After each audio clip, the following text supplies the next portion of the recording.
చెప్పాను. ఆవిడ చాలా లావుగా ఉంటుంది. అందుకే నేను నీకు చెప్తున్నాను అంది. సరే, నేను నా ఫ్రెండ్ వాళ్ళ ఇంటికి వెళ్తున్నాం. అక్కడికి వెళ్ళి ఫోన్ చేస్తాను. నువ్వు అక్కడికి వచ్చేయండి. సరే ఆంటీ అన్నా నేను. ఓ అర్ధగంట తర్వాత మళ్ళీ ఫోన్ చేసి, నేను పలానా ఏరియాలో ఉన్నా, అక్కడికి వచ్చేయి. అక్కడికి వచ్చి ఫోన్ చేయి, నేను అడ్రస్ చెప్తాను అంది. సరే అని అక్కడికి వెళ్ళాను. అక్కడికి వెళ్ళి సందులు గొంతులు తిరిగాను వాళ్ళు చెప్పినవి. ఒకవైపు తెలియని ప్లేస్ కదా, లోపల చాలా టెన్షన్గా ఉంది. ఇంతలో నేను బయట ఉన్న పలానా జాగాలోకి రా అని చెప్పింది. వెళ్ళి చూస్తే బయట నిల్చుకొని ఉంది. తర్వాత తను లోపలికి తీసుకెళ్ళింది. అక్కడ ఒక 45 ఏళ్ళు పైబడిన ఆంటీని చూపిస్తూ నన్ను పరిచయం చేసింది. వీడి పేరు సుమన్. వీడు చాలా ఎక్స్పర్ట్. ఆ పనిలో బాగా చేసి పెడతాడు.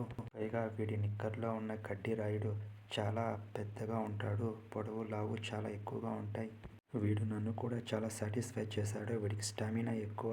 కాబట్టి నువ్వు చాలా రోజుల నుంచి దూరంగా ఉన్నా అంటున్నావు కదా, అందుకే నేను వీడిని నీకు అప్పగిస్తున్నాను అంది. ఆ ఆంటీ నా కేసి చూస్తూ, అయ్యో నేను ఏమో అనుకున్నాను. మరీ ఇంత వయసులో ఉన్న అబ్బాయి అనుకోలేదు నేను. చూడ్డానికి చాలా స్మార్ట్గా ఉన్నాడు అంది. నిజమే, నేను స్మార్ట్గానే ఉంటాను. నా హైట్ 6 అడుగులు ఉంటుంది. నా వెయిట్ 70 కేజీలు. చామన్ ఛాయలో చాలా అందంగా ఉంటాను. లేత మీసాలు, లేత గడ్డంతో నేను చాలా అందంగా ఉంటాను. నిజమే. సరే, నేను వచ్చిన పని అయిపోయింది. ఇక నేను వెళ్ళొస్తాను అంది రేష్మ ఆంటీ. ఇక నువ్వు నీ పని చూసుకో. నీకు కావాల్సినంతసేపు చూసుకొని హాయిగా ఎంజాయ్ చేయి అని చెప్పి నాకు ఆవిడ బయలుదేరి వెళ్ళిపోయింది. అక్కడ నేను, ఆ ఆంటీ వాళ్ళ ఫ్రెండు మాత్రమే ఉన్నాం. ఆ ఆంటీ నా కోసం టీ పెట్టింది. అన్నట్టు ఆ ఆంటీ పేరు చెప్పలేదు కదూ. ఆ ఆంటీ పేరు గీత, వాళ్ళ ఫ్రెండ్ పేరు సరస్వతి. వీళ్ళ ఇద్దరిని పరిచయం చేసిన ఆంటీ రేష్మ. గీత ఆంటీ గారు నా కోసం వేడి కాఫీ ప్రిపేర్ చేసి ఇచ్చారు.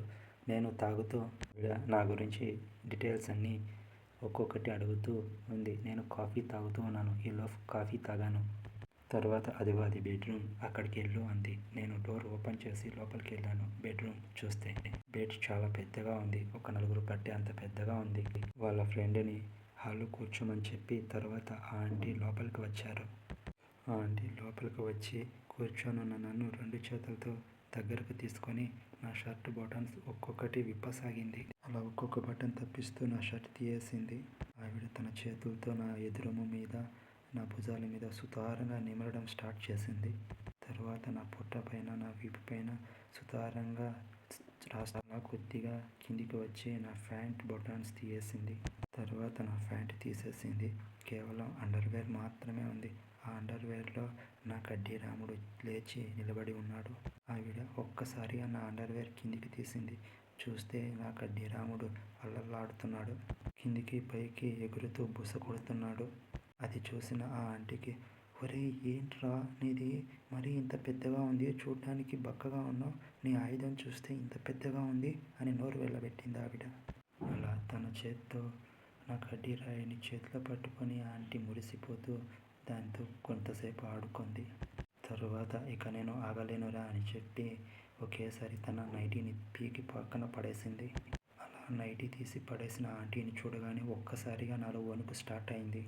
ఎందుకంటే నేను ఇంతవరకు అంత పెద్ద ఆకారాన్ని చూడలేదు.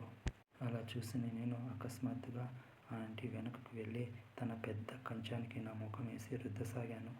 నా లైఫ్లో రియల్గా అంత పెద్ద కంచం చూడడం అదే మొదటిసారి. ఒక్కొక్క కంచం నాకంటే లావుగా ఉంది.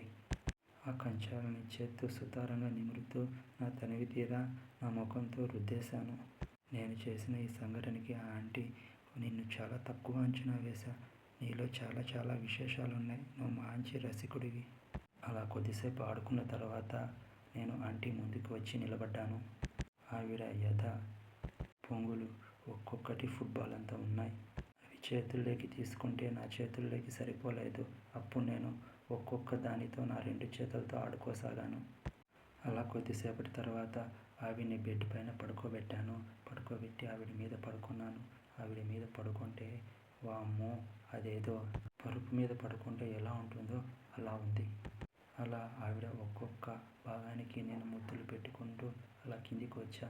పొట్ట దగ్గరకు వచ్చి అక్కడ ఆగిపోయాను. అక్కడ ఆవిడ బొడ్డు చూస్తే చాలా లోతుగా ఉంది. ఆ బొడ్డు నా కడ్డీని దింపే అంత పెద్దగా ఉంది. నేను ఇలా మంచి మూడ్లో ఉండగా కాలింగ్ బెల్ మోగింది. ఆ కాలింగ్ మోగుతుంటే ఒక్కసారిగా నా గుండెల్లో నా గుండెల్లో వణుకు పుట్టసాగింది. ఎవరో దేవుడా ఈ టైంలో అని. నా సిచ్యువేషన్ గమనించిన ఆంటీ, మరేం భయపడకు, అక్కడ కాలింగ్ బెల్ కొట్టిండేది మా ఇంటి పని మనిషి అని చెప్పింది. అమ్మయ్య అని కాస్త ఊపి పీల్చుకున్న. పార్ట్ 2లో ఇక.